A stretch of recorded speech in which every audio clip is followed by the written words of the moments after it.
Hear me? Good. Well, good afternoon, everybody. Thank you guys everybody for coming. If you would take your seats, and we'll go ahead and get started. Um, I'd like to say again, thanks for coming. We're here to celebrate the life of our dear friend, our brother, our son, Ken McGee. And so what we're going to do now is start off by having people come up and say a few words they'd like to share about him. And the first person that will do that, of course, is the lady that made it all happen. That's his dear mother, Mrs. Betty McGee. So with that, if Mrs. McGee, if you'd like to come up and share some words and get us started, we appreciate that. So everybody, Miss Betty McGee.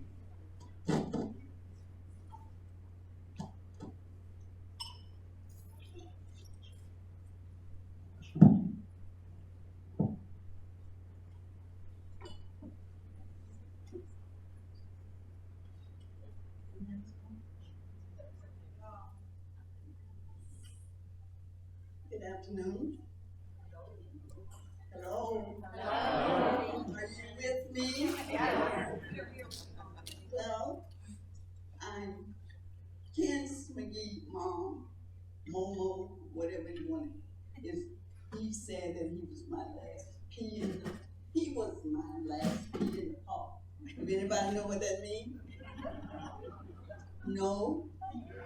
Well, for all you city people, the last pea in the pod, if you shelling black-eyed peas on your mama's black porch, and it's always one pea, the last one. So Kenny was my last pea in the pod. He was the fourth of my fourth son and one daughter, and we loved him dearly. But I first see Kenny as a feisty 2.5-year-old playing in the sand and swimming in the Mediterranean Sea. He was a traveler. Next, I see Kenny as a feisty 5-year-old learning how to use chopsticks and saying his ABCs. He was in Taipei, Taiwan. Then after a quick trip back to the United States, California, I see Kenny again on a 10-hour flight to Japan. You know what? I thought Kenny was going to be the first Black African-American flight attendant. He was picking up dishes and he was serving food. But that didn't happen. He left it to his brother Ed and his sister Terry.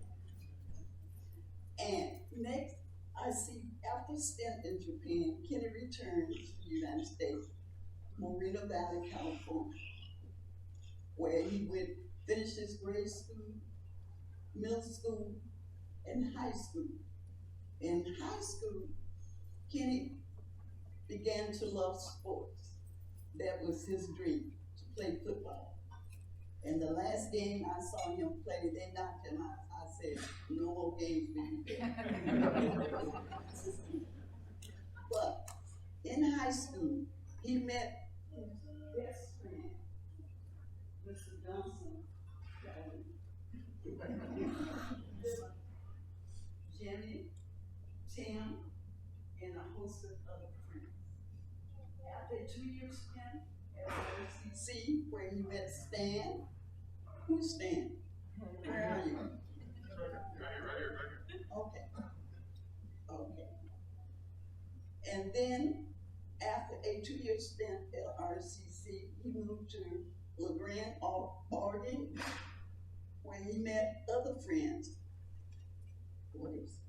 Haven and Ricky. Is Ricky here? Hi, Ricky. Hi, Haven. Oh. And also, he met the mother of my 3 grandchildren, the 3 Ks. Further down the line, he met another sweetheart whom he was married to till his death, Miss Angela. Yes. Oh, is Vince here, the Sunflower Kid. You know why I call you the Sunflower Kid? You do. Well, this picked me up from the airport one day, and he was driving his little car, and I didn't know what color the seat covers were. There were so many sunflower seeds.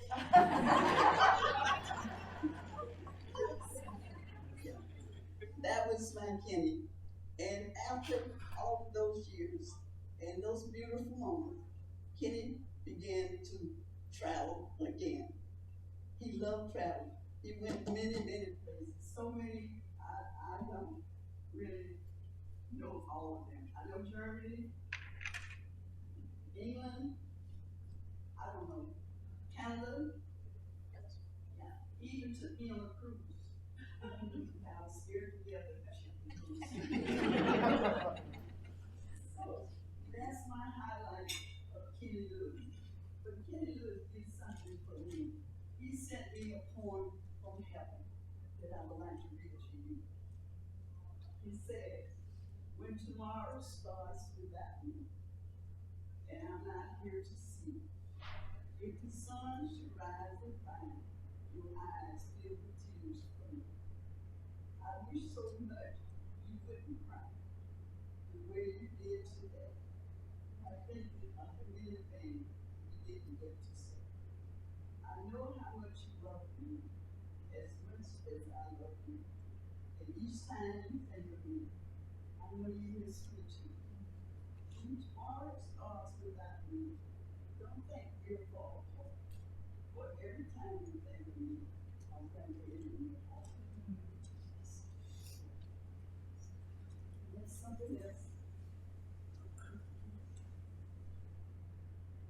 Just one of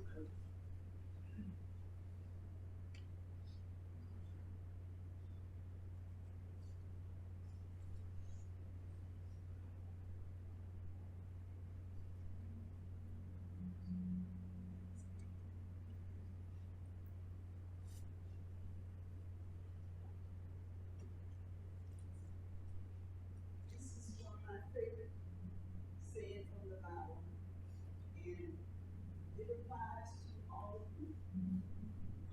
Brothers and sisters, we do not want you to be uninformed about those who sleep in death, so that you do not grieve like the rest of mankind, who have no hope.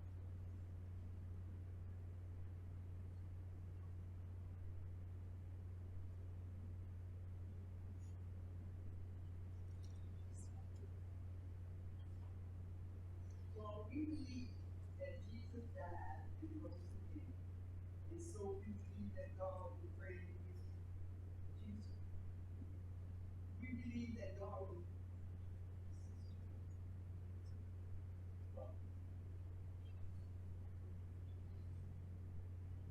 So we believe that Jesus died and rose again, and so we believe that God will bring with Jesus those who have fallen asleep in Him. According to the Lord's word, we tell you that we are still alive, who are left until the time of the Lord. It is certainly not receive those who have fallen asleep. For the Lord Himself will come down from heaven with a loud command, with the trumpet.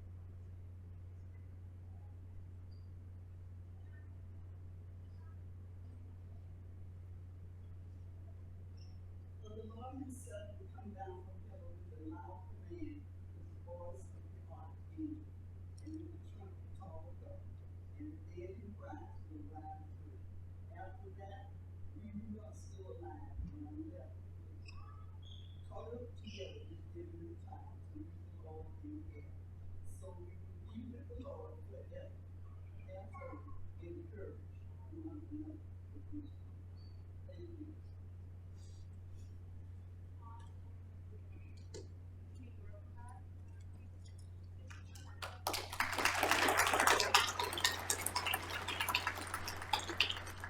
If I could stand, I'd take five.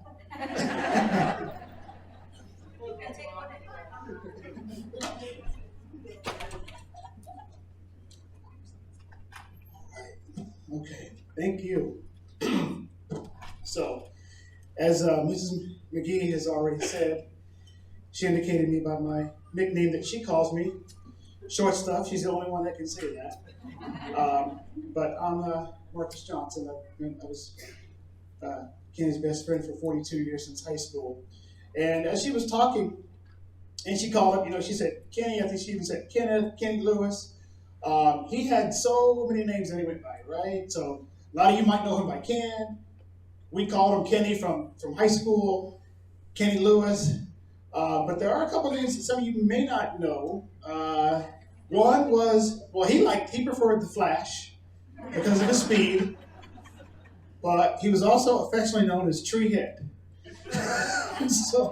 And that's because he had a big, huge afro back in the day, as we all did, right? That was the time back then. When I met him in high school, a bunch of us were military brats, and we all came from all over. So I kind of came to the crew late, junior year, and I got to this new school in Moreno Valley, and I see these guys. I see a guy like Floyd Counts, big dude, big beard, Daryl Barnes, and all these guys. And then I see Kenny. I finally meet him.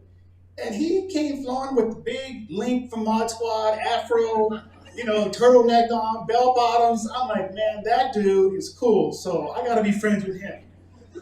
And we were for the past 42 years. Through high school, we went to junior college together. And I was thinking, like, what are funny stories I could tell? And there aren't really where it was funny on him. It was more funny on me. So I'll just leave those out. But there was one, and Mrs. McGee will remember this. We used to all carpool to RCC. I would be driving. I would come up. I'd pick up Daryl. We'd go get Phil, and we'd go get Kenny. And he was always the last one to be ready. And we're all trying to get to college, trying to get downtown. I go knock on the door. Miss McGee said, Kenny's not even out of bed yet.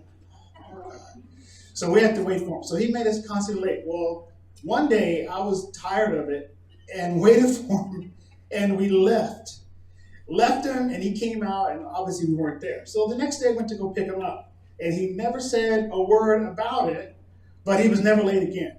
So I'm just saying it worked. But yeah, we had, a lot of things like that. We had so many different stories to tell, just years and years of being together. We never had any cross words, never did not get along. And it seems kind of rare, but then he wasn't a guy that you would just not get along with. Everybody here is probably from some different walk of life of his because he touched so many different people in that way. And I'll fast forward a little bit to, toward the end when he had his diagnosis and, he was obviously ill and going through treatment and doing all of that. And I remember I came up to see him about a year or so ago. And he gave me this rock. And you probably can't see it from back there, but on here it says courage. And I asked him, why are you giving this to me? Where'd you get it from? He said, well, I got it from oncology. When I get my treatment, they have these stones. And he grabbed it and he gave it to me. And he didn't tell me why. He just looked me in the eye and said, I want you to have it. And that was the kind of bond we had. It was unspoken about that. And it means a lot to me, this courage, because he never said, why me? He never bemoaned the fact that, what he was going through. He lived life, got every ounce out of it that he possibly could. And he faced it head on. I admire him so much as an example for what you're doing in a time of trouble, because he was the example of that. And as many of you know, he and I are diehard USC football Trojan fans. Sorry, everybody else in here. Yeah, all right. So, and their mantra is fight on. And he exemplified that through his spirit. He never gave up. He loved life, explored all possible avenues. And he did not do that for himself. He did it for the people in this room, for his family, for his kids, his grandkids, his mother, his wife, and his friends. And, I'll tell you just, at the end, like, Kara's at last football season, it meant the world to him that his grandson, Kellen, got to wear his jersey number 82. And he got to watch him play football. It's things like that. And he was just so tickled to see that happen. And he held on for life to be here whenever it was born. And, he lived a lot longer than we thought he would, but he so loved being here. And every time he talked about him, he just lit up. And those are the kind of things that I will remember about him and I respect about him. And I'll say to you, Mama Betty, as you mentioned, you guys had a special, special bond with him being your baby. He always knew that he could turn to his mama no matter what.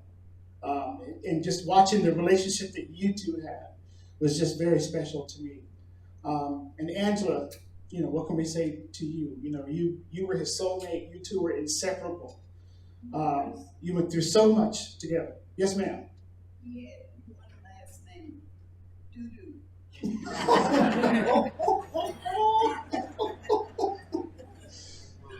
I didn't say that. That was your mama. But I was saying, but Angela, no, you guys were inseparable. His soulmate, and he will be with you forever. And just getting to know you through him and everything. I mean, you really were like this all the time. Yes, ma'am. And so, lastly, I'll close with this. I looked it up as saying he's someone's your best friend, and it's no disrespect to anybody else because I have a lot of friends. But I just looked up a definition that said best friend is defined as a person who you value above other friends in your life, someone you have fun with, someone you trust, and someone in whom you confide. And that was him. And so I want to thank him for that, for the past 42 years in my life, because I certainly wouldn't have the blessings that I have. I have my wife, who he introduced me to, and my kids, and my in-laws. My mother-in-law thanked him for introducing me to her daughter. So that was him. So I appreciate that. And the last thing I'll say is that we've heard this quote about what they say about a good friend. And a good friend will come and bail you out of jail. But a best friend will be sitting next to you saying, damn, that was fun. So Kenny, I say to you, damn, that was fun. Rest in peace, my brother. Rest in peace. So thank you.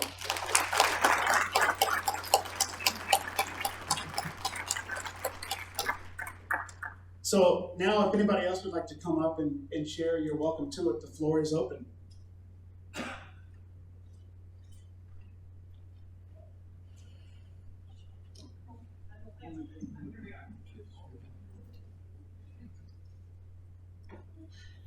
gone back and forth about some things I wanted to talk about. I am not a public speaker. I'm not like my dad in that. But here we are. So I just jotted down some things that I probably should introduce myself. Somebody should probably have no idea who I am. So I'm Krista. I am, my dad never called me Krista. I actually don't know the last time he called me Krista. Kaylin, baby girl. That's typically what he called me. Baby girl, suitable title. We're the babies of the family. We're the babies of the family, but we're a lot alike. I do that. My dad was my favorite person in the world, and I will tell anybody I encounter, he's my favorite person.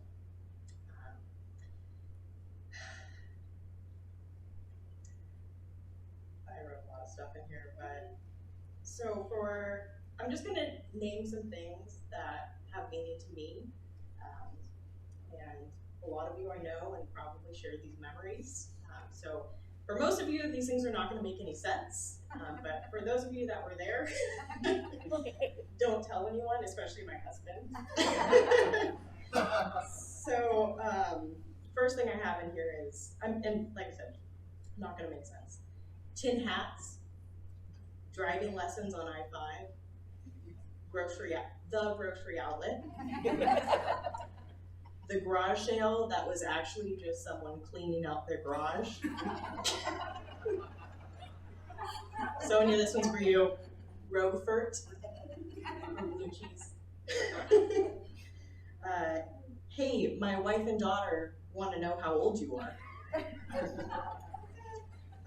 The hamburger shot. the pickle martini, birthday crawls, homemade French fries, eggs with butter.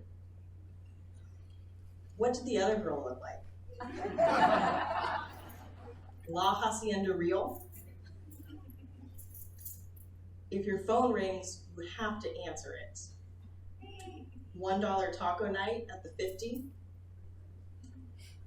I'm going to get milk. I will not eat that. And above reproach. Yeah, so that's what you're going to get out of me today. I love my dad, and I'm happy you're all here.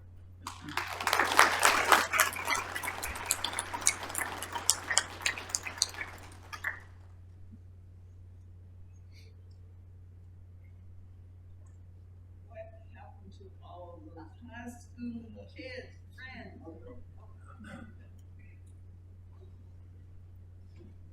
So of the many memories of Ken that I have, a real general one that comes to mind is that I never saw him angry before. I never saw him pissed off. I never saw him yell at anybody. He was just one of the nicest guys I've ever met in my life, and try to remind myself that when I know there's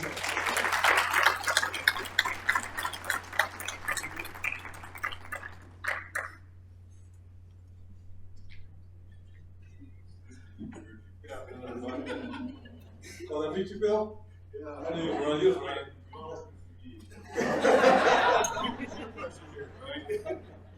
That's the thing about Miss McGee, she always had a big mouth.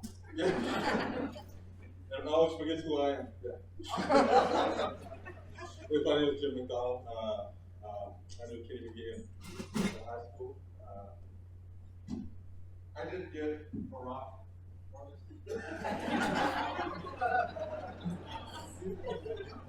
Didn't get one. But I just want to say this. In our group, okay, when Marcus says that him and Kenny were close, okay, they're like boyfriend and girlfriend. They were close. They were close. There's about 6 of us. We all kind of felt that they were close. Some of this, when I met Kenny again, probably about 7 years ago, it's an interesting story. My son was going to, I live in Spokane, Washington. My wife lives in Spokane, Washington. My son was going to Oregon State, so we came to go visit him. He said, "Hey, let's go to Lincoln City," right? And so it was Sunday, and we were driving past. On our way out, my wife said, "No, it's not that." I'll sit in the car. And my grandson, my cousin, he said, this guy, black guy comes walking out with these white people playing. And so I'm looking, I'm sitting in the car, going up where Tim's at. He's going right there. And he's looking at me, and I keep looking, and my son goes, "Papa, that guy keeps looking at you." I said, "I know him from somewhere." So I spent 23 years in the Air Force. I'm going to my Rolodex, my mom was a college, was an Air Force. I just keep looking at him. So he starts walking back over here this way, and he's still looking at me. I know this guy from. And so I said, "Well, I have no idea." So he walked over to the car, and he said, "Excuse me." I said, "Kenny!" That voice, I remember that. I said, "That voice, Kenny McGee, man." And I said, we were friends. You know, we were close friends. And all the time that passed, when I started to do that, he's introduced me to some of his co-workers. I look at the different faces on there. Kind of someone said earlier, each of us have a story about how. I call him Kenny. I just like one of my voices. You know, and I look at the impact that he has had on each of our lives. And as we were walking through this thing with Angela, I said applaud Angela. You know, he would say, "Talk to Angela." I said, "Let's go do this." I'm sick, dude. Talk to Angela. And so and Angela would say, "No, you can't." So we were walking through this. I told my wife, "Everyone in the kitchen's looking better." I don't get it. you know? But I did it because Angela was. So I just want to thank Angela and G and the family, all of the families, every each and every one of you guys for letting me be part of your life. I know the Super Bowl game and I have a unique story that I'm not going to share. But he was much loved, much missed. And like the gentleman who just came up here and said, Kenny had a lot of time with us. A lot of time with us. He shared a lot of time with us. So I just want to thank you guys and be here and support you guys. And let's celebrate his life. Where you going.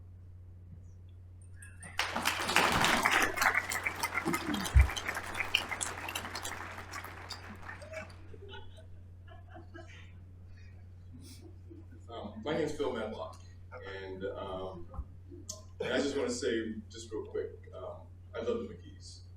I love Mrs. McGee. We've known them. My dad was in the Air Force and stationed at the same Air Force base, and actually we lived in the same neighborhood. And they're part of the reason why I learned how to talk trash. My mom is Japanese, right? And so when I met them, they're the ones who kind of influenced me on learning how to talk some trash, as you can tell, everyone here. So, but one of the things that I just wanted to say with Kenny, I can say I'm probably the person who's known Kenny the longest. I've known Kenny since 6th grade. He was the fastest kid in the elementary school, so everyone knows the fastest kid, right? And that's where he got his name, The Flash, because he was the fastest kid, okay? And I was just a little fat boy, right? So, and I understand that term where things change, but they remain the same, right? But anyways, so that's where I first knew about Kenny. But I actually met Kenny when we played basketball, even junior high school. I knew him in junior high school. But basketball, freshman basketball is when I learned, knew him, and I couldn't play that much basketball. I wasn't good at basketball. It's probably the only black kid who couldn't play basketball. But Kenny would help me, and we'd do some drills, and he'd also help me. So. Anyways, Kenny was just one of those types of friends, right? He would just be there to help you.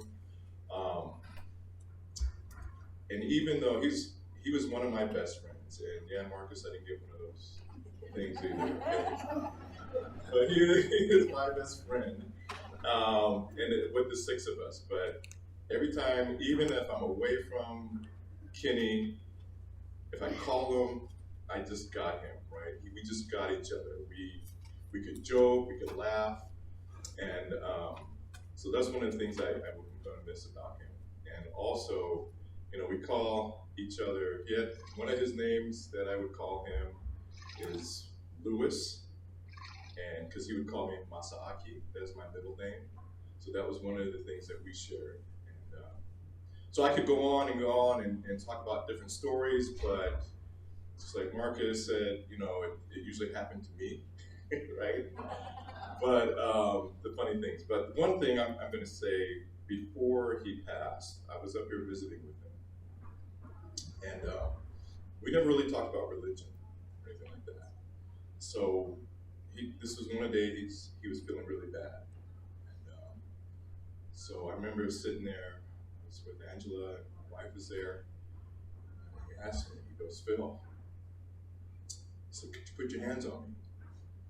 Looking at him like, right? Because putting your hands on somebody means different things depending on who you are, right? But he did ask me, he said, put your hands on me. And I right? Because in my religion, we when you put your hands on someone, you give them a blessing. And he asked me, and he said again, he looked at me, and he said, Phil, I want to pray with my friend. I want you to pray with me. I was able to put my hands on him, and I gave him a blessing. There's one thing I will never forget about Kenny. I mean, like I said, we never talked about religion, but he knew it was a greater being in him. Anyways, and Angela, I'm grateful that you were there to take care of my brother while he was going through so much pain. I tip my hat off to you. And anyways, I love him. I will miss him. I love the McGees. I especially love you, Mrs. McGee, and my mom gives her best to you as well. Thank you.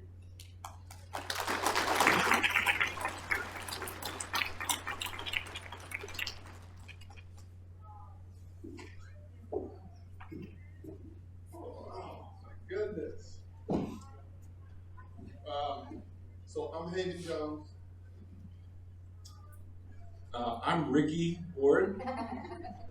I grew up as Ricky, but the only people that ever called me Ricky was my mom and my auntie. But Ms. McGee, you can call me Ricky any day. You're on the list.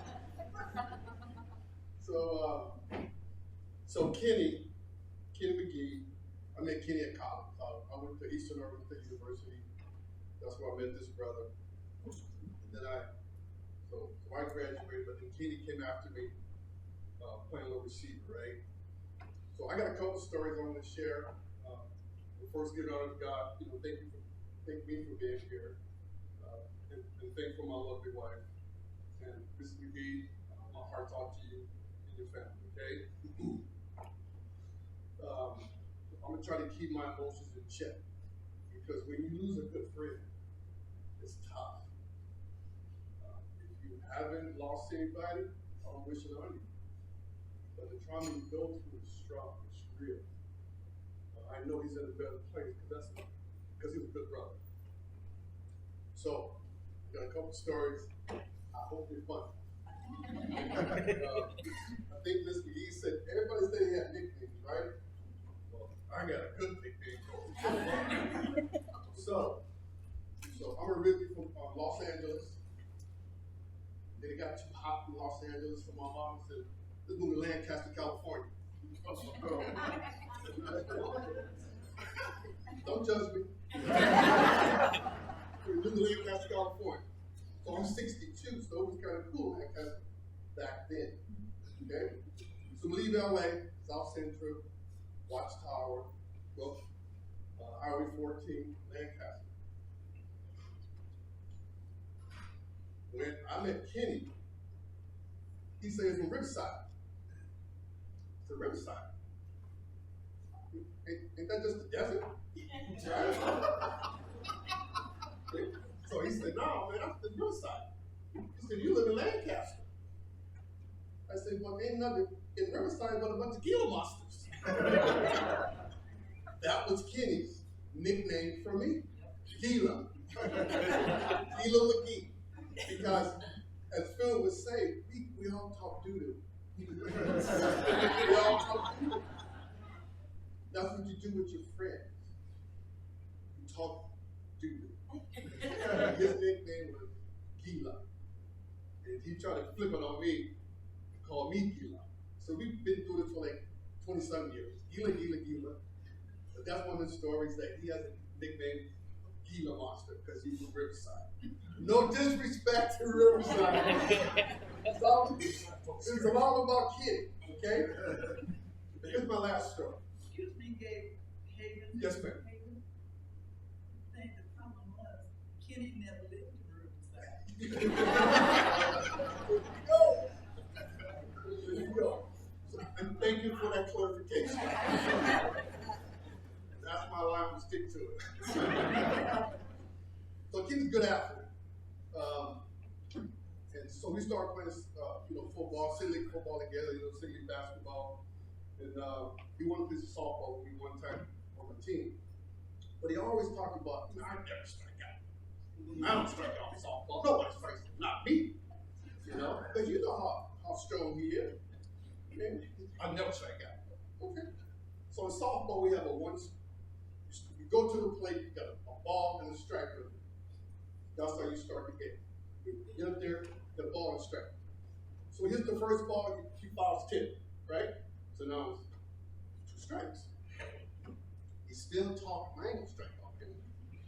Sure enough, he comes the ball, softball, swing and a miss.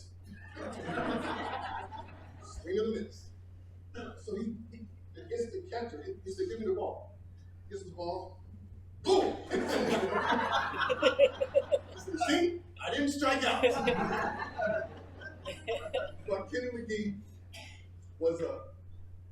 is a good friend of mine. Traveled with him a lot with his beautiful wife. My kiddos over there. I've been with him since the beginning. And I love you all. I appreciate y'all. Marcus, you know, so thank you for letting me share my fun story about the Peter Monster.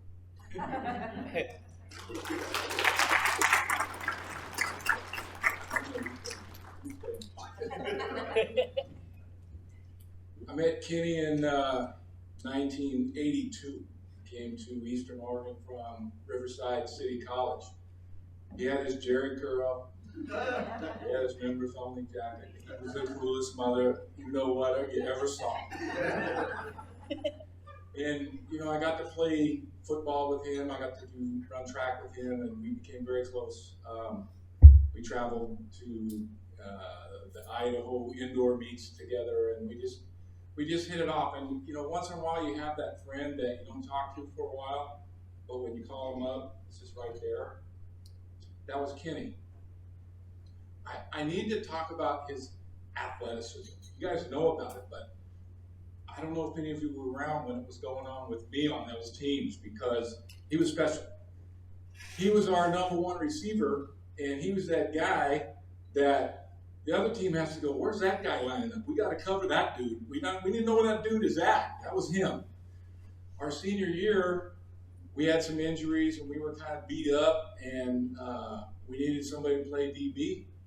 Kenny said, Coach, I played DB my whole life. Put me in there, I'll play DB. So we go to Central Washington. They're ranked #5 in the country. And they're supposed to just, kick our butt. They got a receiver named Sweet, who his middle name was Sweet, last name, who was leading the country. And so we locked Kenny McGee on him, and we beat that #5 team because Kenny McGee locked him down, and we won that one. But more than that, I just love Kenny McGee, okay? I love him.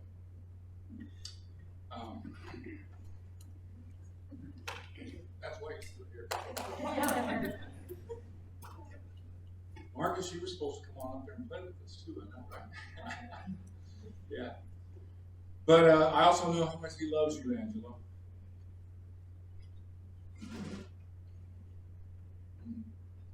Yeah. Special. Very special. Thank you for your time.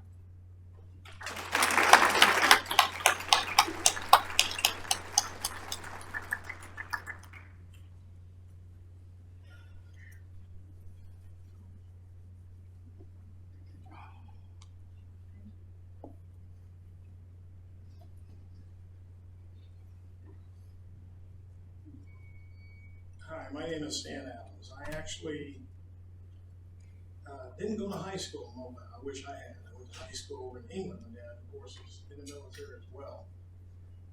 But I'll tell you that I actually, out of high school, went to Boise State University. I was the fastest guy on the football team there.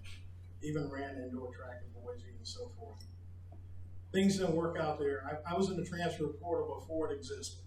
Let's just say that. And at least I'll call it that. And so then I had known Marcus from New Mexico before they relocated, and his family moved to Mobile. So when I got to Mobile and then got to RCC, I kept hearing about how fast Kenny was. Well, he's not going to be faster than me. And, but he was. And so I went through a period where I had to sit out a year because of the pre-transfer portal stuff that was taking place, if you will, because I'm playing in a few plays against University of Idaho, which was ridiculous. But nonetheless, so I ran track instead. And we ran in a number of meets. We ran on a 440 relay team together and ran in 100 a bunch of times. In the dry heat and the rain, each time he beat me, But I will tell you that it wasn't just about the competition. It was just his attitude. Marcus, Bill will tell you, I'm kind of uptight guy all the time. I hate to tell you. But Kenny wasn't. And so, just has been disclosed and talked about here. I always loved his attitude. I never saw the guy pissed off about anything or fabricated about being uptight or anything. And I just loved being around him. I wasn't around him a lot in the later years, but I was happy that going back when I was in Las Vegas and lived there, where he and Angela got married at the time. I was so excited to actually get a chance to spend even more time with him then, and so happy for him. But like I said, the guy was always, even when I spent time with him or heard about him, he was always in a good mood, and I think I took a lot from that. But I just wanted to share that, my experience, and enjoyed competing with him as an athlete, but more than any of that stuff, loved him as a person. And I also wanted to say that to his mom, Miss McGee, and everything, I know that he's missed, but he came from a tremendous family, and I just wanted to make my comments about that. But it does bother me, I never beat him in the 100, but that's okay. He was a great guy. Anyway, thanks a lot.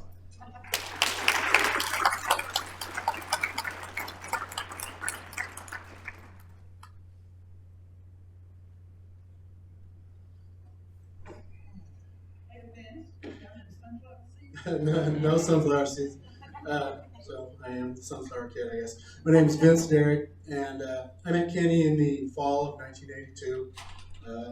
I was a freshman, he was a junior, and he was playing football, and I played basketball.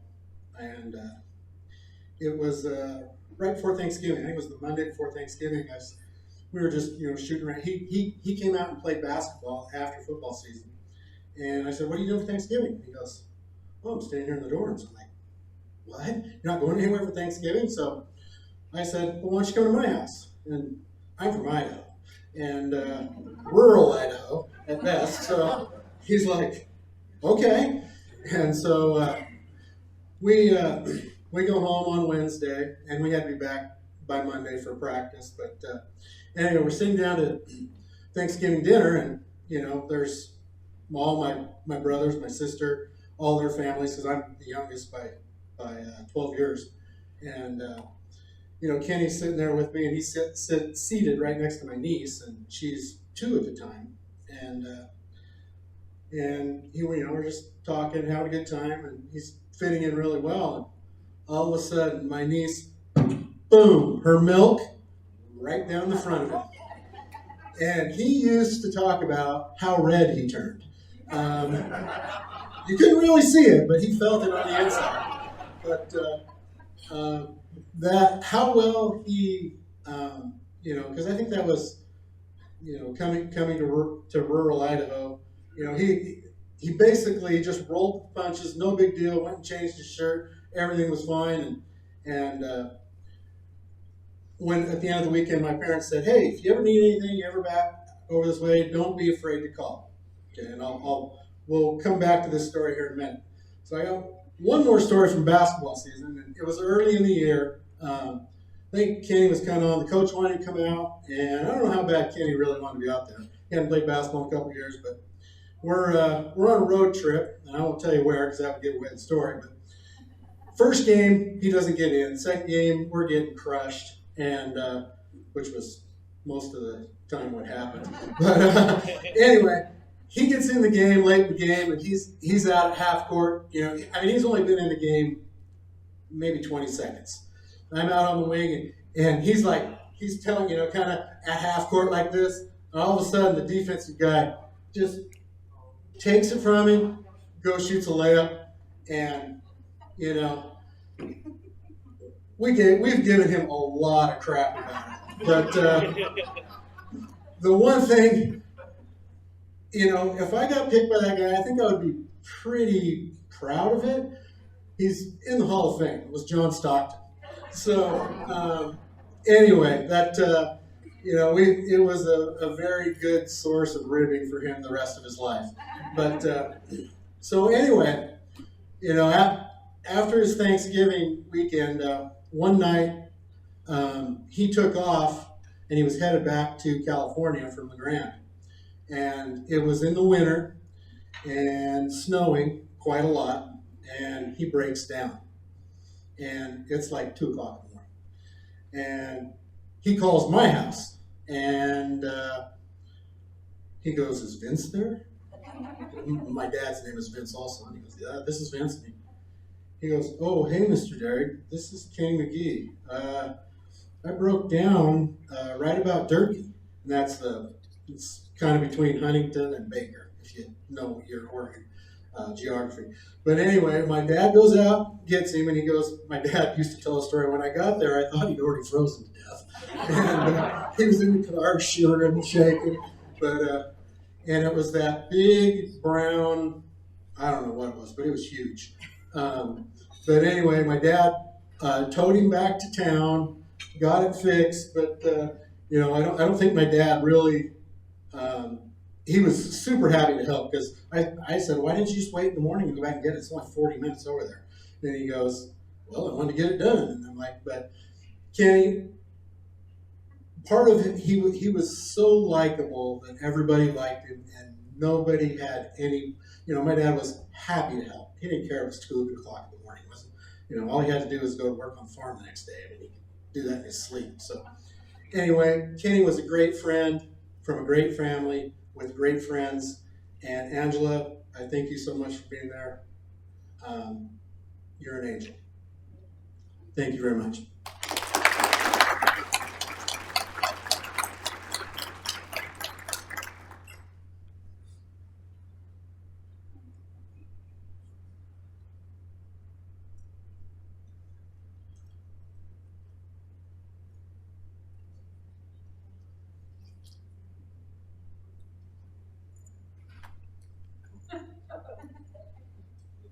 All right, we don't know how this is gonna go. I'm not a great public speaker, but I gotta tell you, I've been thinking about Ken a lot lately. So much lately that he's been disturbing my TV channels in a weird way. That every time I have a channel on something 3 minutes later, it'll completely kick out and no one's touching the remote control. So I figured that's a sign to me that I need to come talk about it. And I want to bear witness that you all know him and love him. I know him and love him. Not as much as you. Don't know him that long. I'm Sandy Dugan. I worked with Ken McGee at the state of Oregon for many years. And I gotta say that he was such a kind person, as many of you have said. I'm not gonna say anything new to you that you don't already know. Because he really had that quality to bring whoever he met into a circle. It didn't matter whether he met you 5 minutes ago or 10 days ago, you were still a part of who he was. So when I think about Ken, I think about a poem that was written by Linda Ellis, and it's called The Dash. And it's a poem about a man who speaks of a eulogy, who talks about the birth date and the death date. And there's a dash in between those 2 dates. And it really talks about how you spin that dash. Because that dash is about your living. It's what you're doing between those 2 dates. And when I think about Ken, I think about how he lived that dash. And that dash was so long for Ken in his quality of what he did during that dash. And I think that's evidenced by everything that's been said here, by everyone who feels it in your heart, whether you can come up here and talk about it. And right now, I am shaking. This is unusual. But I think that the true part of Ken was how much he loved not only everyone, but how much he loved life itself in the whole, and how much he was able to express that. So we'll never forget Ken, and hopefully he'll leave my TV alone now because it's really bugging me. But I do want to say that I know for a fact that he's with us in spirit, always and constantly. I know that there are times where we couldn't be here without his thoughts. We couldn't be here without Angela and the joy she brought to his life. I can remember many times in the office, because of the role that we played with Ken, he would come and visit us at 5 o'clock at night. Because that's when he could catch us and we could catch him. And there were many times that I have to thank Angela publicly now for her patience, because she would send him texts, ready to go. And he'd be like, okay, we'll get to that. And we're talking, and then we get off on something else, and she'd be like, in the car. I'm like, okay. He's like, oh, yeah. But we haven't finished our business out, and then pretty soon it's like, going to leave if you don't get happy. So without Angela, one, we couldn't have done our business, so thank you very much for that. But also thank you for all the love you gave him. We know he loves you. We know he loves his family. He spoke of his kids constantly in the office. Shared pictures, drawings from his grandkids. So it's special. Thank you for letting me be here. My TV's gonna work now. I feel it. Thank you.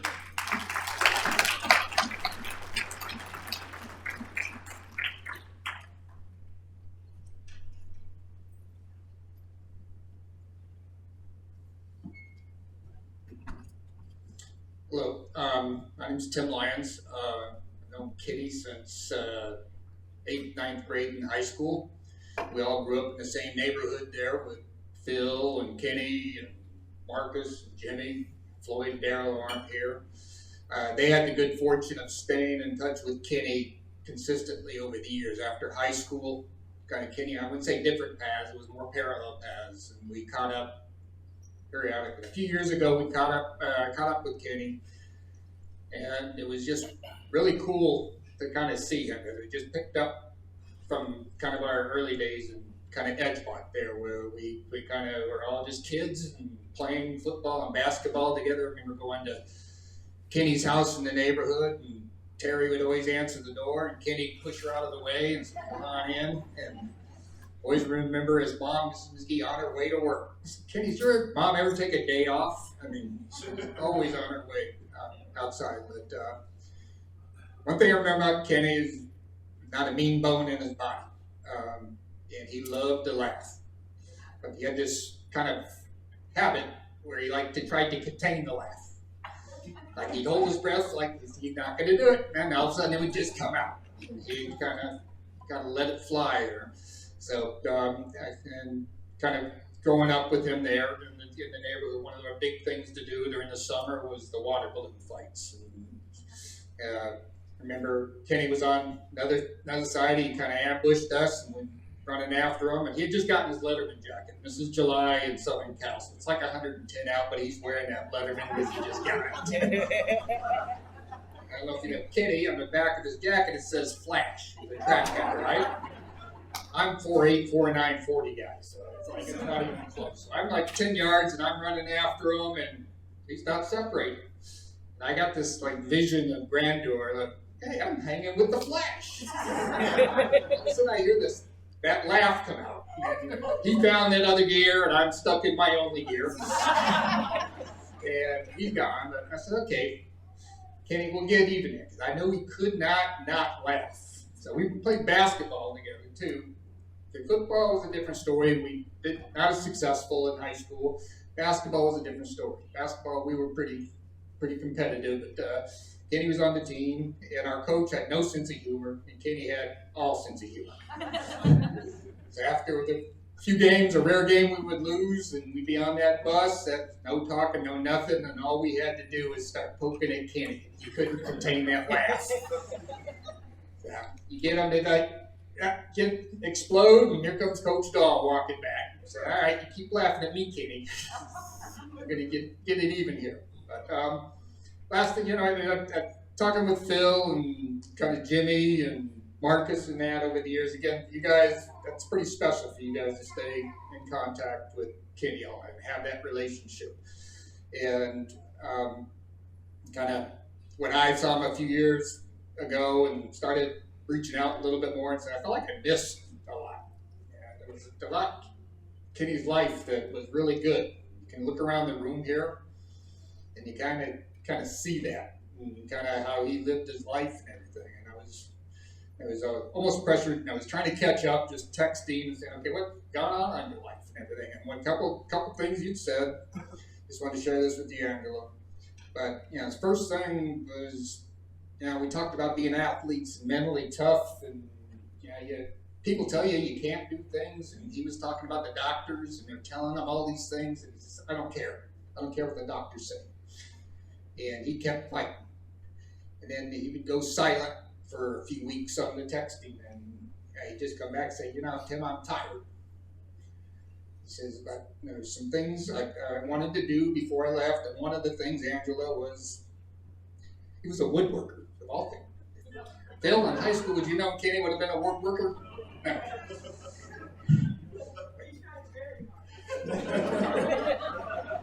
I guess he did a lot of projects for Angela. One, I don't know if he ever got to it, but she wanted the bench on the front porch, and he said, I'm trying to get that done. I just don't know if I can do it, but he wanted to get that done for Angela.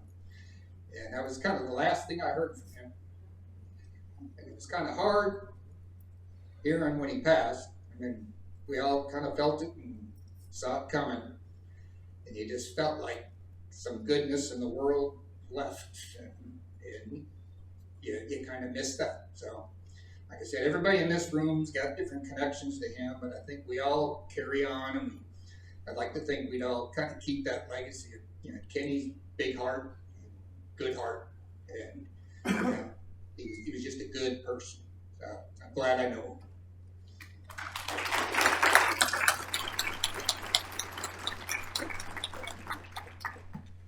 Okay, y'all, we've all said all these wonderful things about Kenny, but he would say to all of us, look, y'all, there's all that food and all that drink back there. So everybody, please feel free to get to some of that. No, we're going to keep sharing about him and doing that, but and everybody, thank you so much who've come up. I know there's plenty of others who want to come up and inspired by these stories, but please, you don't have to, but Kenny, if I know him, he'd be like, if y'all don't eat that food.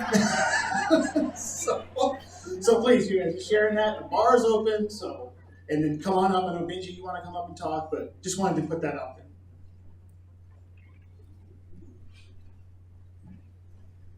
So I had no intention to speak because I'm an outsider. I'm married to Phil. So I've known about Kenny for many, many years, maybe 20 or plus, but I only met him at my wedding in 2008. And he walked up to me. Phil and I got married in the Los Angeles Temple. And when we came out, he came right up to me and he's like, I'm Kenny, and nice to meet you. And he's like, I'm Phil's best looking friend. And that had just cracked me up because he's so confident, right? And he's handsome, but he was just so confident about it. A couple of things that inspired me to speak was a few of you said a few things. And one of the things that I thought about with Kenny passing is this, I don't do well with death. In fact, I hate when people come up to me when I lose someone like I love, and they say, oh, he's in a better place. I hate that. I hate it. And they have such good intentions, right? And so I never speak. When people die, I say nothing. I just say nothing. Like, I give them my love, I hug them, and I send cards and flowers, but I never say anything because I hate when people tell me that. And so I've been thinking about Kenny, and I've been thinking about all the people who feel the need to say stuff, and they're just so beautiful. And one of the things someone said here, well, lots of people said, was he was just so good, right? Everything about him was good. And I was thinking about this quote, and I'm not good with people who said things, so I don't know where it comes from, but it talks about being your brother's keeper. And what I was thinking about, and I felt impressed to share with everyone here today is, I may not be my brother's keeper, but I am my brother's brother. And Kenny was everybody's brother's brother. And I was like overcome with emotion, and I felt like I had to share that. And the second thing I'll share before I be quiet is Phil and I got to spend some time with him in October. And in September, he had woken up, my husband had woken up and said, we have to go see Kenny. And I said, okay. And I called my parents. I said, we got to go see Phil's good friend Kenny. Come and watch the kids, please. So they did. We booked tickets. We came and spent the weekend. And while we were there, both of us, we never like to push prayer on anybody, just even our friends, we just don't. And he had woken up that morning and he said, I feel like I need to give Kenny a blessing. And so I said, I felt the same way too, but of course we do that. I'm not gonna say anything. And so when we were about to eat, Kenny and Phil already shared that. Kenny said, I want my brother to put my hands on me. And Phil and I go, right? And he said, I want you to pray with me and give me a blessing. And so it was a beautiful experience. Excuse me. It was a beautiful experience. Phil offered a blessing upon him. And in the blessing, he talked about asking God to bless Kenny, that him and his family, him and Angela, could just take care of the things that he needed to take care of, and that they would have peace. And I have never lost a husband, Angela. But two things I remember that trip. He said to us, the best thing that ever happened to me in Oregon was Angela. He said, that's the best thing that ever happened in Oregon. The other thing I remembered is he said, I lived a life well lived. And so you don't remember anything about what I said. Be your brother's brother, like Kenny was.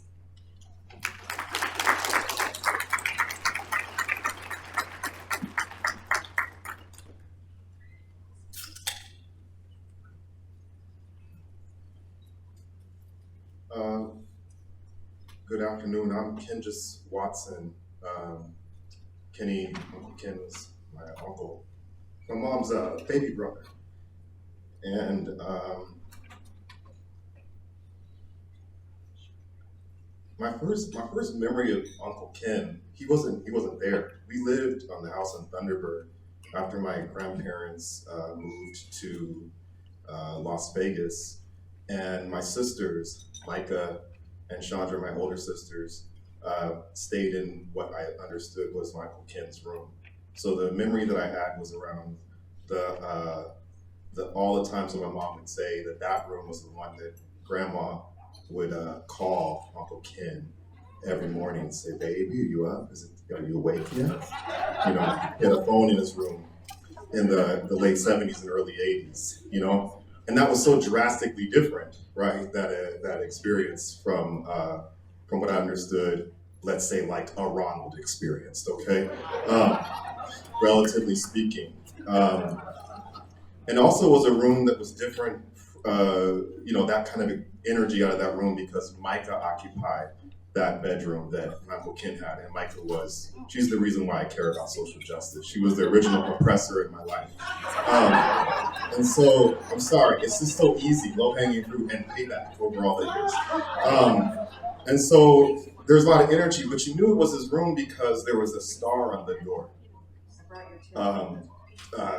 I don't know if this was like in the 70s or whatever, but it was like one of those stars that would glow in the dark. It had a material on it. And as a 5 and 6 year old, it was always so fascinating to me. So much about the house was, fascinating. The beads that we weren't allowed to play with, the mid-century furniture that I just didn't understand, my grandfather's Berber carpet, all of those things, right? The shag carpet. This was the 90s, but the house was like lifted from the Brady Bunch. And Uncle Ken occupied that bedroom.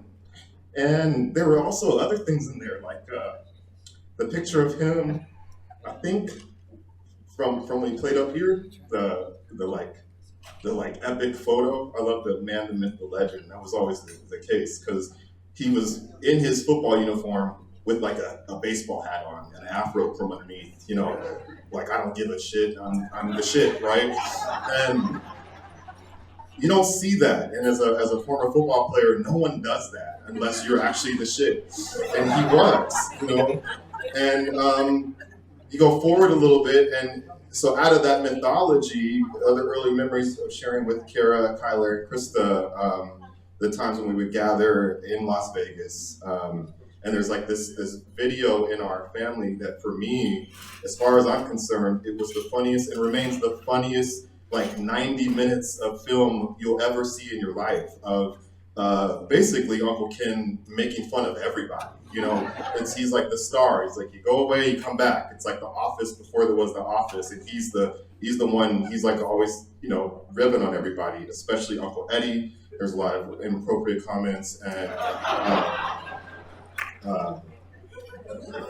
but there's other parts from that film that stick out too, like how strong he was. I remember thinking that, will my biceps ever be that big? And this was years after he had played, but he was big enough and strong enough to have both of his kids on the young ones on his arms. He's just doing this and throwing people around. And I remember thinking like how lucky you all were. I'm talking to my cousins of how good of a man and father he was, and at the time, like the kind of joy that we had from spending time with him, from Uncle Ken. And we developed a rivalry over time as I got older because he liked USC. No one's perfect, but he was like he believed in them and would put up that stupid symbol, all the time. I'm not gonna say what it looks like. It's like this kind of who cheers for a condom brand. I mean, that's cheers. But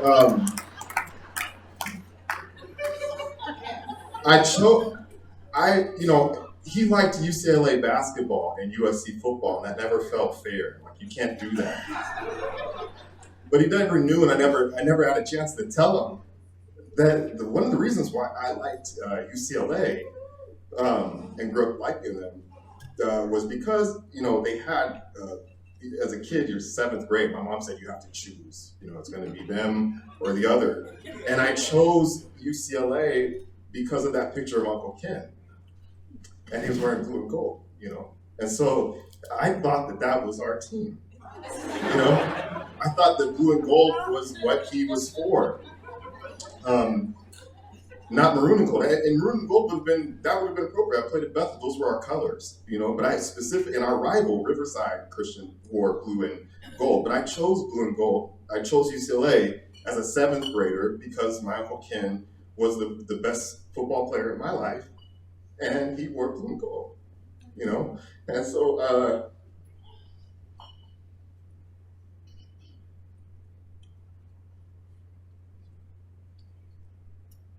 I think Uncle Ken was an anchor, I think he was an anchor, and that it didn't matter about the chaos that goes on in everybody's life and these points of transition that everybody goes through.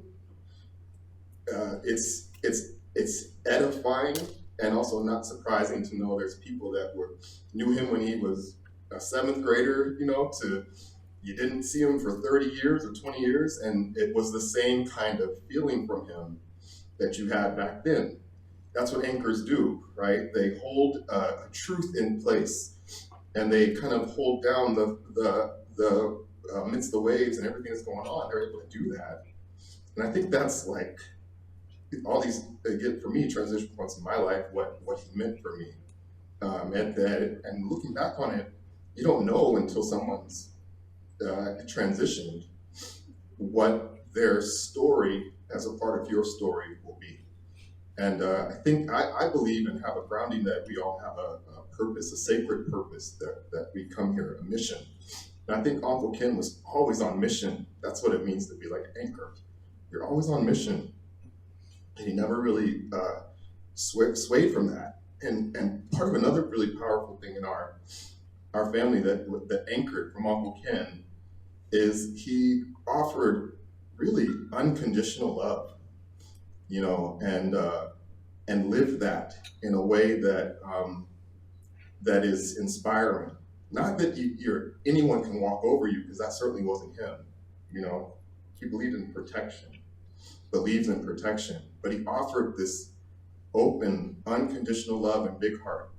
My wife and I have, we had a daughter in 2019, and God, I don't know how many times I came up to Super Bowl, and unfortunately how many different people I brought with me, at each different time. And Uncle Ken kind of held me down throughout all of that. Unconditionally, no judgment, just consistent. And pandemic delayed what would have been our wedding, and we had our own little private ceremony in September of 2020, Danielle and I, in Bear Mountain, and we took a hike, and Danielle and I, she wanted to go off the path because that's part of who she is. I think that's crazy, and we did run into a bear, so I was kind of right. But we went off path, and we went up a hill, and as a part of our own time with each other, commitments we made, we just kind of meditated up there. And one thing that came was that we wanted to have another child. We had one. We wanted to have another child, and we were just sitting, and the name came to me that we're going to have a son, and we'll call him Ken, after Uncle Ken. And I told Uncle Ken and Angela that in Ohio, like a few months later, we were not pregnant yet and not conceived, but I said we were going to have a baby, and his name would be Ken. We'd name him Ken. And we did. And Anansi is, I think, exudes so much of that same energy that Uncle Ken brought. I mean, this kid's been through a lot, and the smile never stops, and that's drastically different from our daughter, you know. But I like to think that part of his energy within that. So I don't have a whole lot of other things to share. I'm obviously we're thankful for the time that he offered us. In our tradition, at this point, Uncle Ken has become an ancestor, and that's incredible, important work. And I'm glad that the closest ancestor I ever had was an anchor throughout his entire life to hold us down, and that's what I hear is coming through for us. So sending love to you, Kara, Kyler, and Krista, and to Chris, and to Aunt Angela, and to Grandma and everyone else, and just so grateful to be here with everyone sharing the love that you shared for Uncle Ken. Right, the best man I've ever known. Yeah, that's it. Thank you.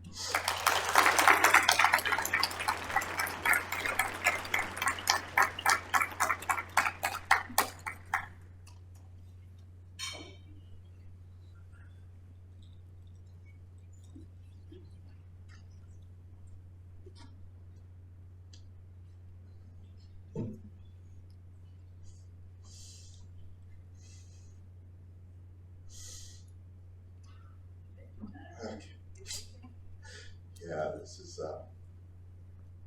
it's a little difficult, as you all know. And what they say, just speak from your heart. Speak what you feel. Don't worry about the notes and what you put inside of your head. So I'm going to try to go that route, if I may. All the talk about brothers, the many brothers in here that Ken has, and I'm actually the first biological brother. And actually to speak and to say something. My name is Eddie McGee, and I'm Ken's big brother, so to speak. Some of you know my first name is actually Narvel, and there were so many Kenny's friends that are here today that I went to high school with, and I don't know if any of them knew my name was Narvel, because I always went by Eddie when I went to high school and junior high and that. I knew your name. You know my name? I'm glad for that. There you go. Give that man a cookie. So we talk about brothers. Well, there were 5 kids in my family, 4 boys and 1 girl. My sister sitting here in front of me. And I was number 4 out of 5. And I always remember as a kid, and some of you might remember because you might be old enough to remember this, I think it was a Dentyne commercial. And they always said, 4 out of 5 doctors say, blah, blah, blah, blah, blah. You remember that, right? So as a kid, I was so accustomed to hearing that on TV, 4 out of 5 doctors say, and I thought, I'm 4 out of 5. That makes me feel kind of special. But you know what? I'm 4 out of 5. So I always thought I was special because of that, because they advertised about me on television. I don't know that was the case. Anyway, Kenny Lewis was actually 2 years younger than me. And to tell you the truth, all 5 of us are 2 years apart. That was kind of crazy, but that's how it ended up. And I tried to think of my first memories of Kenny Lewis, and I was 2, I guess, when he was born. And I think around 4, I kind of remember all of a sudden, what's that? Who is that? And I had this little kid, because I don't remember Kenny Lewis as this. I don't remember that. But probably when he started walking, that's when I started to remember my brother. And having someone that's kind of behind me, that's younger than me, and that's smaller than me. And that was kind of special, little brother. Okay, little brother. But in a sense, I didn't really think of him as a little brother. I just thought one of my siblings, and I just knew that he was younger than me. That's kind of how it was. And as we grew older, I remember being in nursery school with my brother, having to, when we were living in Greece at the time, military family in the island of Crete. And because my mother was volunteering at the hospital and my dad, military man, there were times that we would end up in the nursery on base. And we'd have to wait there together until my mom or my dad came to pick us up. I remember that. Those are some of my first memories of my little brother and him always being there and playing together and then growing together, but always having this little brother. Well, as time went on,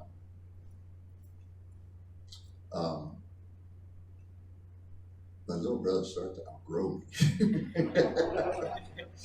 And one day, this little boy was like taller than me.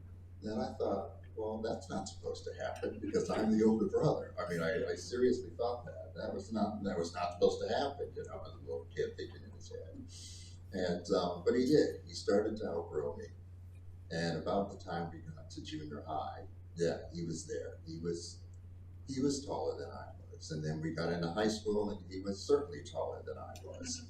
But I remember Kenny Lewis used to always call me mon grand frère. French, ooh, he speaks French. So he would call me my big brother, and he would always do that, even though he was taller than I was. And I remember in high school, Kenny Lewis was a sophomore,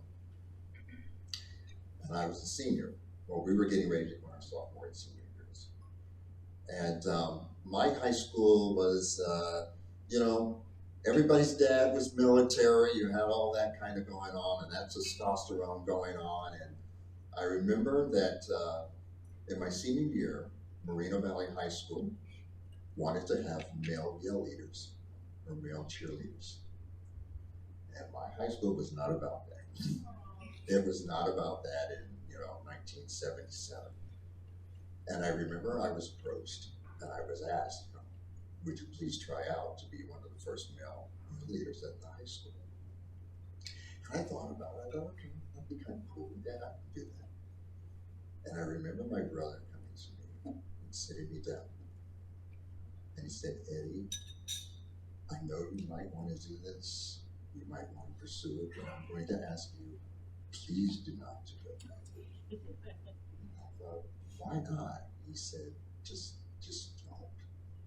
And this is coming from the big jock or whatever, And all of a sudden he's sitting me down next to him, brother to brother, saying, I don't want you to do this because I don't want you to have to go through hell. Because I know what will happen. And I didn't do it. And you guys who are in here, you probably remember Danny Sanchez, who did do it. And he was the first male yell leader at Moreno Valley High School. And he did catch hell. He really did. And my brother didn't want that for me. So my brother at the time was being protective of me. And I didn't even think of it that way at the time. But he was. Well, I moved on through my senior year of high school. And I went to the University of California at Irvine. And in my first year at Irvine,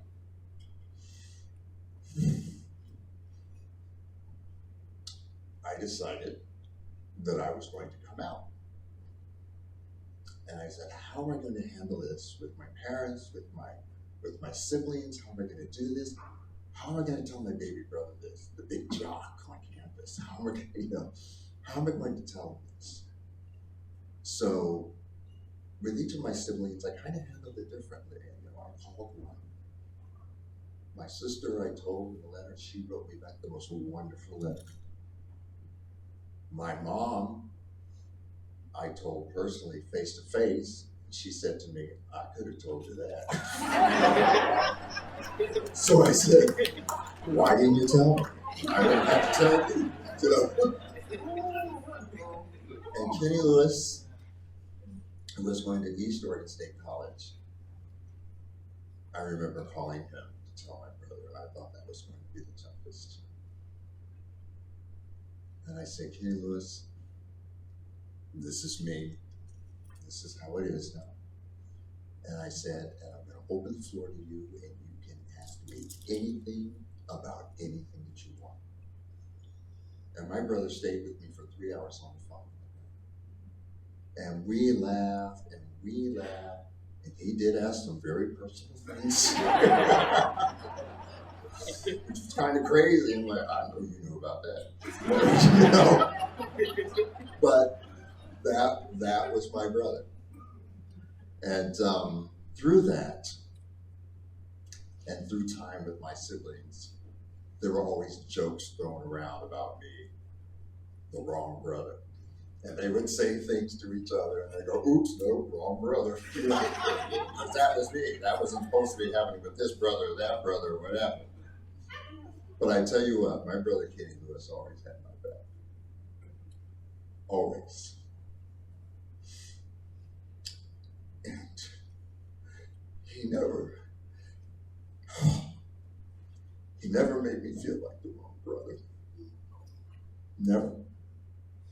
I was always the right brother for all the right reasons.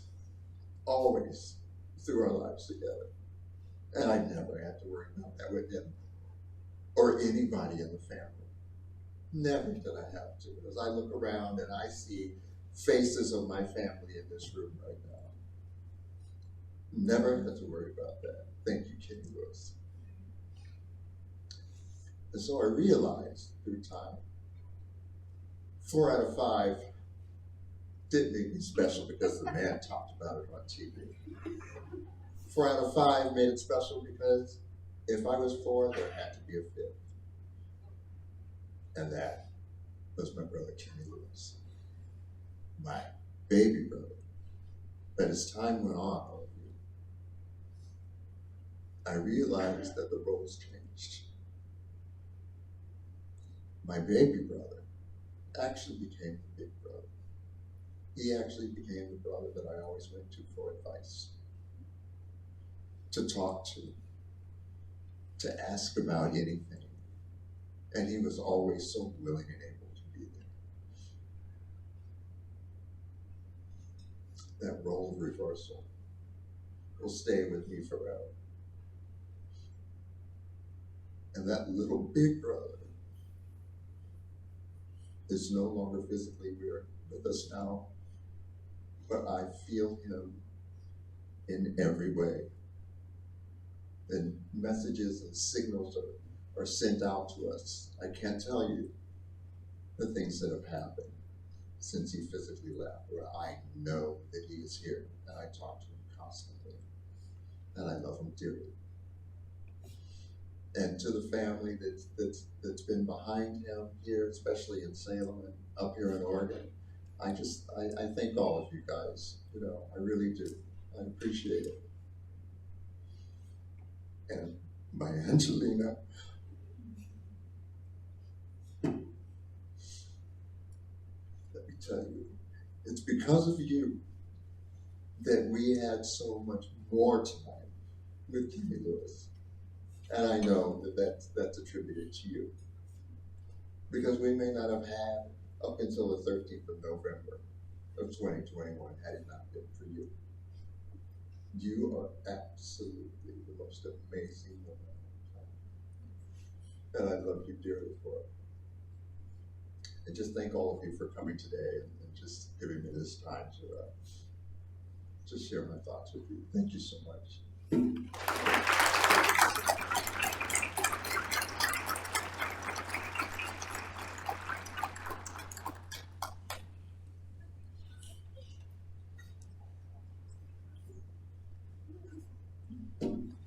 It's tough to follow up some of these, but I know Ken would want me to come up. My name's Chris. I am the winner. I'm the winner of the stepdad lottery. That's what I always told me.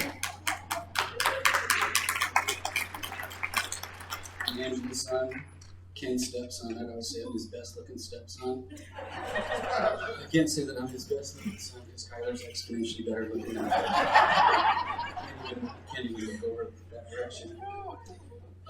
Before I get into other stories, I just wanted to say we put together a slideshow for Kenny, and we played about 8 minutes of it after everybody. I don't want to discourage anyone from coming up. These stories are amazing, and some of this stuff I've never heard, and it's just so wonderful. But when it's time, we'll switch the video back on. There's all kinds of pictures with some of you with funny haircuts in them and stuff. So, like this picture over here, when I saw it, I instantly thought that Kenny was an extra on the Police Academy movies. You know, he's like officer number 13 or cadet number 13. So, right?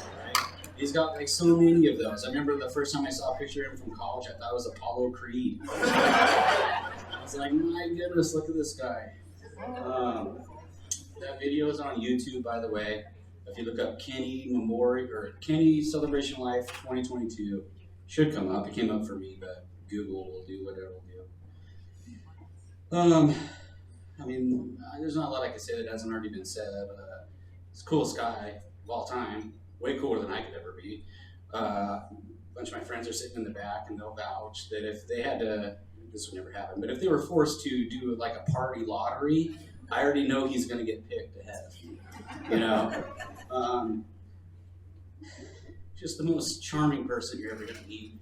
I also am in the family business of working for the state of Oregon, and in the trenches at DMV, yes, the Department of Maggots and Vultures, as they call us. It's a thing. But we would get some people sometimes that would come over from DHS, and the first thing I would do, you know Kenny Lewis, you know Kenny McGee? And I'll never forget, someone comes over and I'm like, you know Kenny McGee? They're like, oh my gosh, that's the most charming guy I've ever met in my life. I'm like, slow down, lady. He's married to my mom, you know? She's got like this like glimmer in her eye, like she's talking about, you know, the long lost whatever. I'm like, you gotta stop. But he just charmed the pants off of anybody, you know? I remember I've told this story a handful of times. We're in Vegas. Because I'm hanging out with him, probably inebriated. I'm doing my best to stand upright while we're waiting in the subway line, and Kenny's just talking to this guy like he had known him his whole life. And you know, it is a subway you go through. All right, you want some tomatoes? So anyway, so you know, blah blah blah, and they're telling stories, and we leave. And I'm like, so is that like your friend from like college or high school? It's like, no, that's just the guy that makes my sandwiches sometimes, you know? It is just such a Kenny thing. Wherever he went, he was making best friends. And he's just the funnest guy, worst dad jokes you're ever gonna hear. But he had this way where he'd build up to the joke, and he'd get that Kenny Lewis smile, and you knew what was coming. It was like the terrible thing. But then he'd hit the punchline and look at you and do that Kenny like chuckle, you know? So you laugh every time. It could be just the worst joke, and it was every time. It was awful. But his delivery was so good that, I mean, you know, you can't look into that guy's dreamy eyes and not laugh. I haven't heard it said yet, but he was an amazing singer. This guy had the voice of an angel. Like, I'll never forget the first time, because I like to do karaoke and whatnot.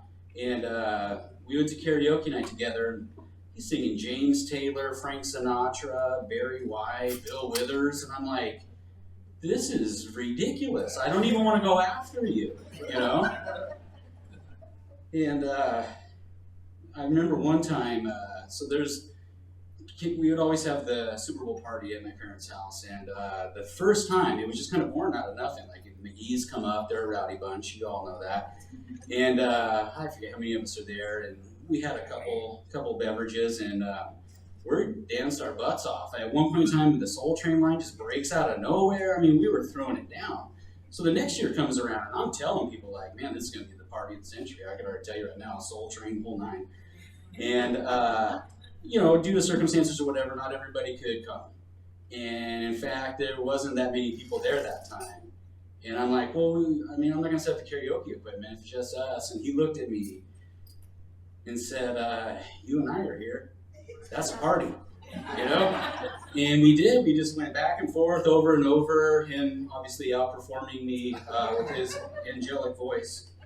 I've heard this said by others, but he had the best advice. Anytime I ever needed advice on anything, I would go to him, you know? And he just had just so much wisdom. Worst choice in sports teams you're ever going to find in your life. I remember one of the first times we met, he's wearing a Lakers sweater, and I'm like, Mom, I don't know if this is going to work out.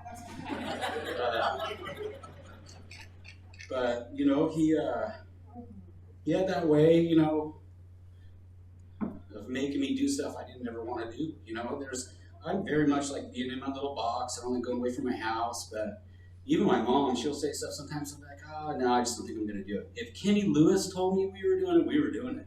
I mean, there's just no way, partly because I couldn't say no to such a handsome man, but also because you knew you were going to have the best time of your life. Anytime you could be standing in line at the 7-Eleven and you're going to have a great time. So I just want to say, he'd be so happy with everybody being here.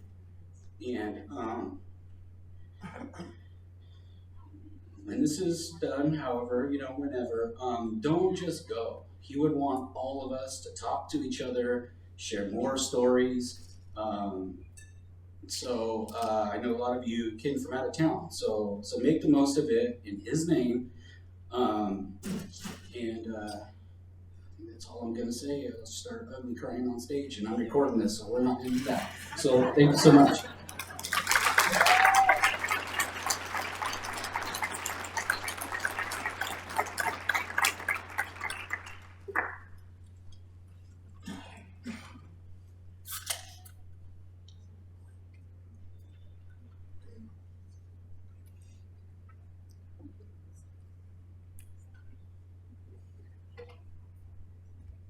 Hi, guys. Hello. Love you. Not possible. You guys, I was so fortunate that my mother and father only managed to have one daughter. God help me. You know, I know, Mama, but I'm listening to these stories about my baby brother, and I knew him when he really was a baby. I still remember when my mother brought him home. I do remember that because I didn't know where my mother was for a couple of days, and my father was making us sugar water and half-cooked chicken. I thought I was going to die. And finally, he said, "We're going to get your mother." I was like, thank God. And we went to the hospital. I didn't know it was a hospital. We waited in the car. That was back when that was still legal. Keep your kids in the car. Don't try that. And my mother comes out of the hospital. I was so glad to see her. She was carrying something wrapped in a yellow blanket. And I didn't know what it was. And she folded back the yellow blanket and said, "It's your baby brother." And I thought, where did she get that? But it was cute. Yeah, it was cute. Why not? But Kenny Lewis was the most gullible child ever.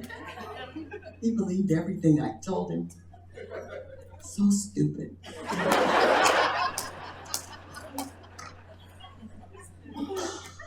I remember when we lived in Crete, I remember I told all my brothers that they could fly like Superman.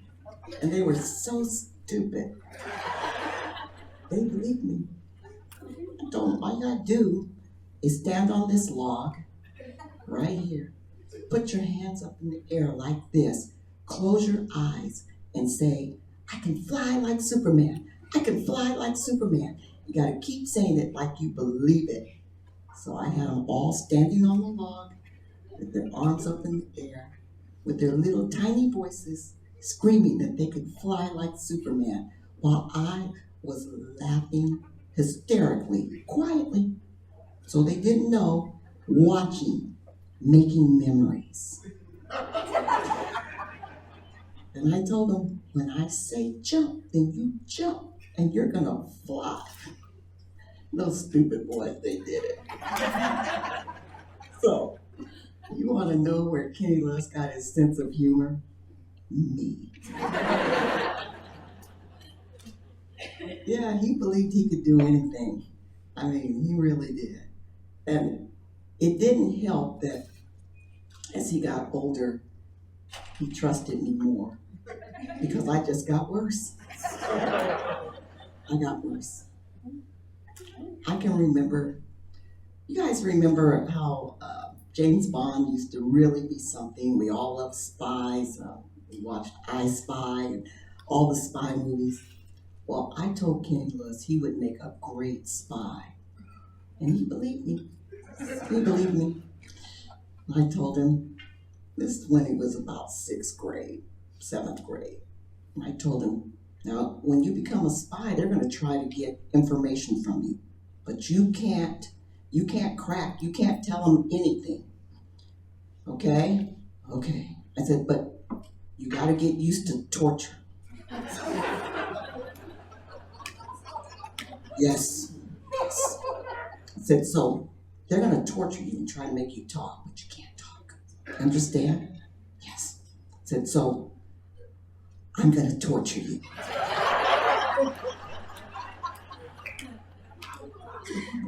And you can't talk. You can't crack a smile, you can't move. You understand? Yes. So we had a coffee table that had legs, and I made him lay on his back on the floor, hold the legs of the coffee table, and I tickled him. And he couldn't move, couldn't crack a smile. He was really good at it. I would tickle and tickle and tickle, and he would just gave me great pleasure. My brothers tortured me continually. I had to do something, right? And I remember how they used to fight each other, all of them. About what? Popcorn. They loved popcorn so much. They would fight. I mean, just, it would be like they're sitting there eating, next thing you know, they're punching each other. So I told them that they could only have one kernel of popcorn at a time, and they had to show each other and say one and put it in their mouth. It was the only way I could keep them from killing each other over popcorn. That's how it was. But Kenny Lewis, I think he became tough because, you know, we were mean to him and things happened to him when he was little. You know, he was little and stuff would happen.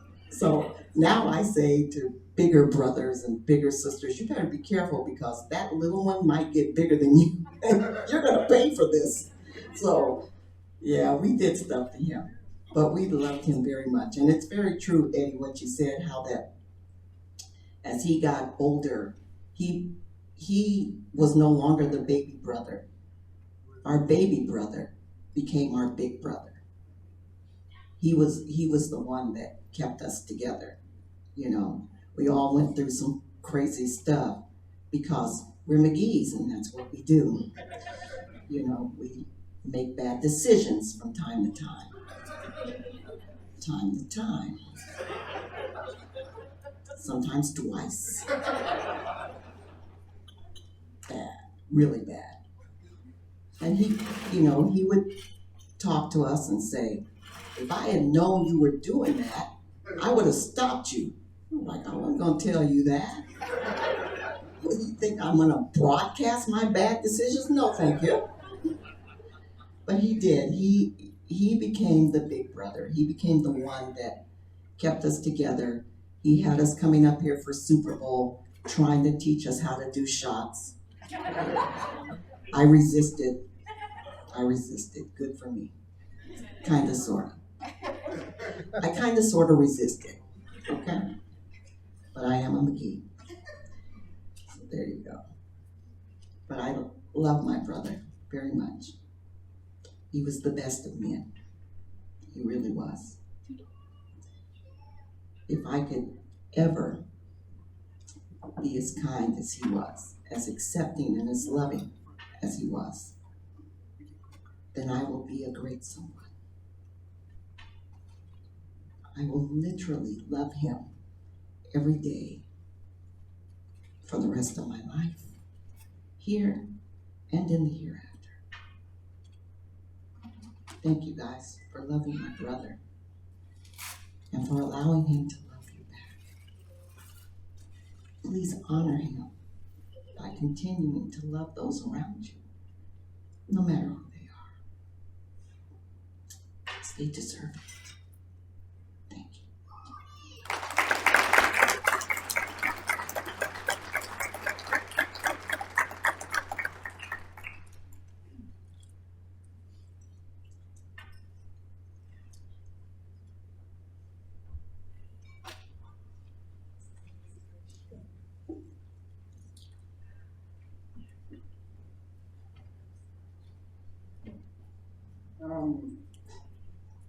I gotta say, I'm really not good at this. And it's tough for me to come up here, but I don't know where to start.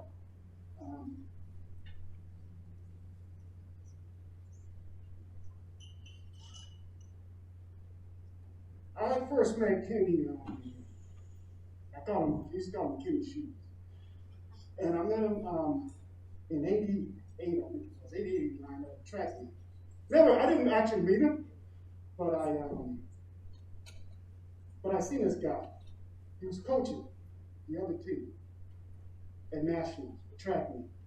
And I said, God, this guy, look at this guy. He's all over the place. And he's organized. And like, wow, this coach knows his stuff.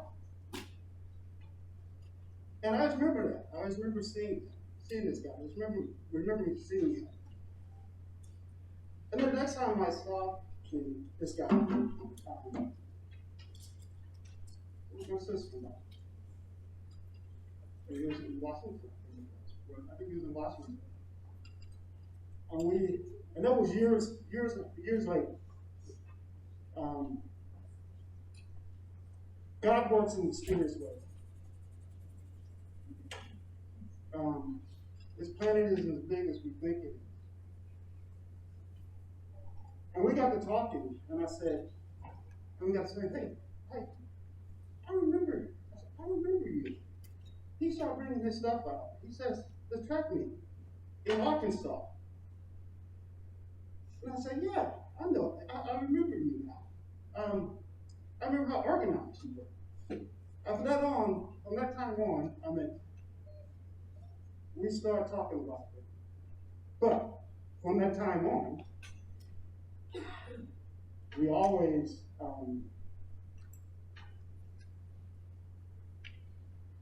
had a fun time at giving each other crap. And Kenny was good. And we go back and forth. And like Chris said, he had the worst teams. The worst teams. And so happened that all our teams were opposite each other. I'm a Texas Longhorn fan, he's a USC fan. I'm a Cowboy fan, he's an Eagle fan. And I said, you just became an Eagle fan because I was a Cowboy fan, wasn't you? And he was talking about it. And he went to Eastern Oregon, I went to Western. I played ball there. All teams against each other. And they gave us a lot to talk about, and a lot of stuff to give crap about. And football was one of the major things we had in common, was football. And I enjoyed being there at Super Bowls with some of his greatest times. You know, the national championships went over there with him. When the Longhorns and the USC team played, yeah, I like, crap, man. if we lose, he gonna kill me. He gonna kill me. And I couldn't watch the game. And he makes fun of me all the way that I couldn't watch the game. I had to be around the corner every time and wait till everybody to quit before I watched the game. He always gave me crap about that. Another thing about Kenny was that I remember is that Kenny was a very, very smart man. He's intelligent. Every time I sit there with him and we're out somewhere, and he can strike up a conversation about anything with anyone. And I'm saying, look, I'm saying, wow, he knows something about everything. A little bit about this and that. I'm like, wow, that's something else. That was something. And a great singer, like you said.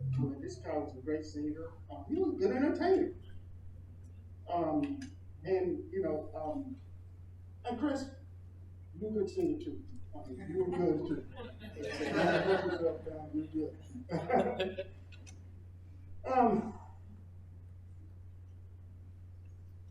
Yes. I enjoy being around you. Like I said, no one's off limits when it comes to trash talking with Kenny. I remember many times Angela had to say, "Okay, Kim, you need to time to come back," and put time out. Like I said, I'm not good at this, but I have many memories with Kenny, and he introduced me to some wonderful people that I met through him. And his family, wonderful, wonderful family. He went to Texas. Another thing about his personality, he went to Texas. Him and Angela, and I'm from Houston, Texas. I wasn't there at the time, but they come back, and Kenny was like, he knew my family from day one, like all his life. And I get to talk to my sisters now and my cousins, and they're like, they knew Kenny all their life. That's how, he touched them. Every time they call, I talk to them and say, hey, how's Kenny and Angel? I said, they're fine, They're doing well, but they always asked about Kenny and Angel and how they do.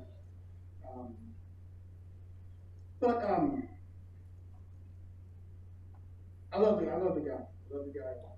Love the guy. I lost a lot of people. I'm not gonna say I lost a lot of people the last 2 years. My mom, my brother, right after Kenny, lost my brother. I lost aunts and uncles last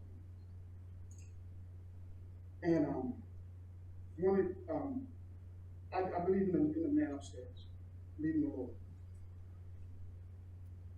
I never talked to Kenny about it. We never talked to each other about the Lord. But during Thanksgiving, that sucker always made me say a prayer. And I was worse at praying. I was worse. I was like, oh man, he wants to say, come on, say, you can't say no. Sometimes I try to hide out in the back.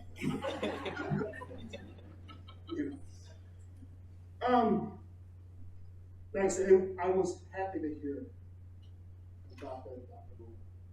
You talk, pray.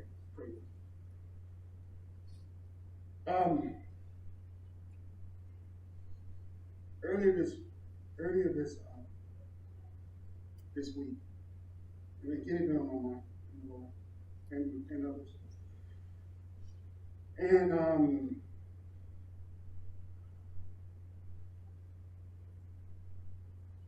I had a dream with Kenny, about Kenny. And it was like the Lord was telling me, he's all right. He's in good hands. In the dream, when I seen Kenny had a heart of a child.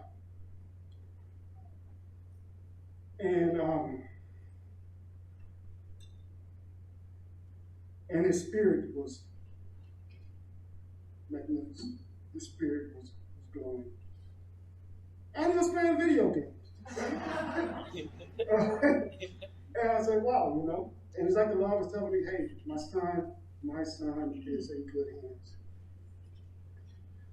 And I just want to say thank you, Lord, for blessing us, sharing his child with us, a special child with us in our life. And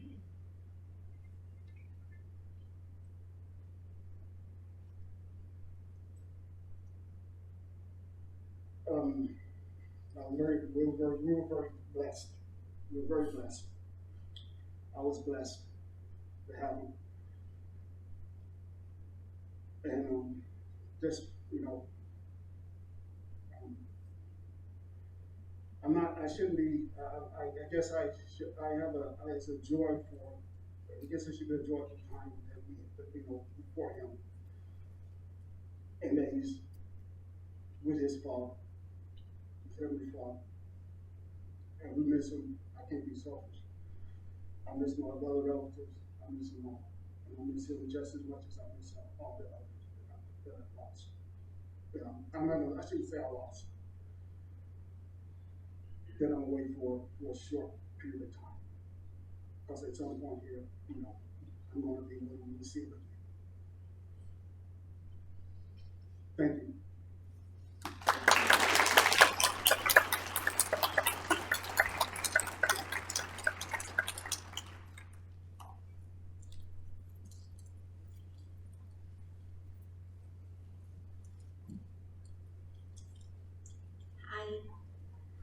I'm Erin, and I'm Haven's wife.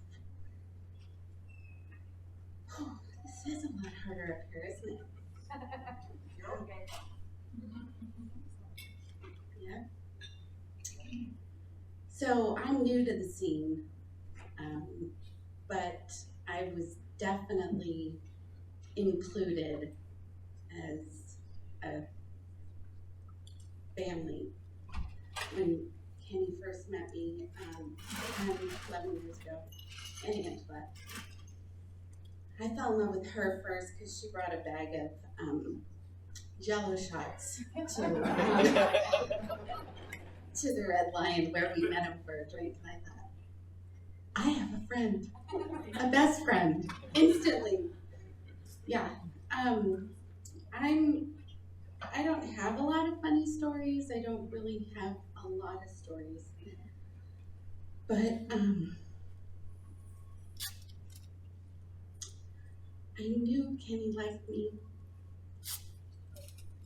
I could feel it from him.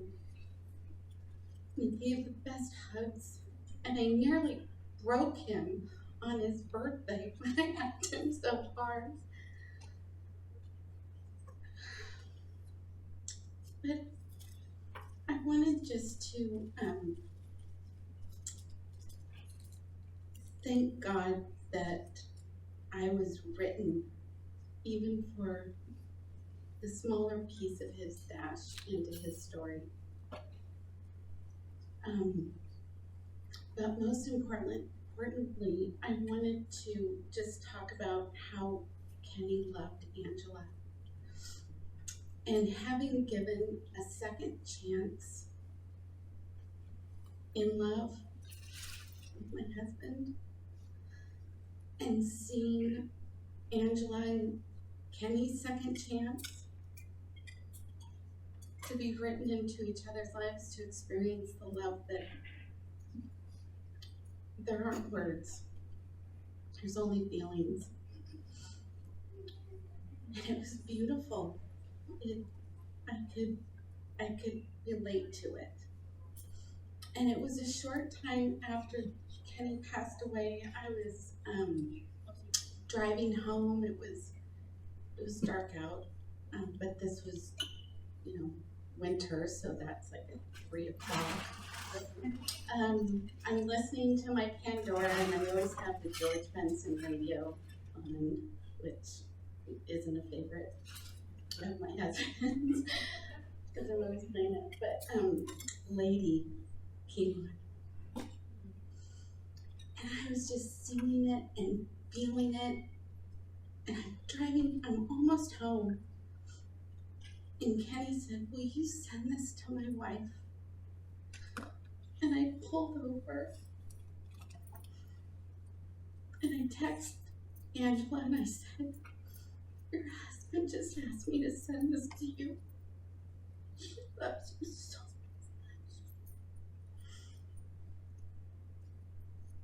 much. And he loves her without even physically being here. And through me, he asked me just to show her and prove her that. So his love, well, to everyone, obviously, but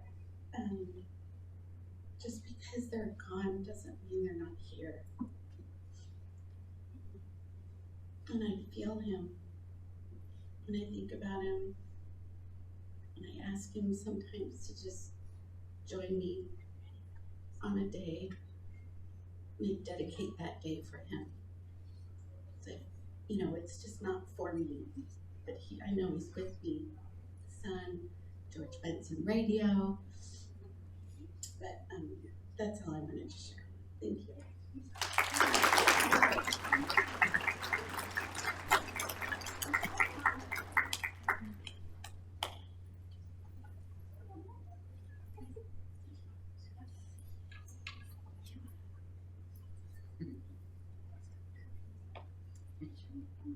So drink, everybody.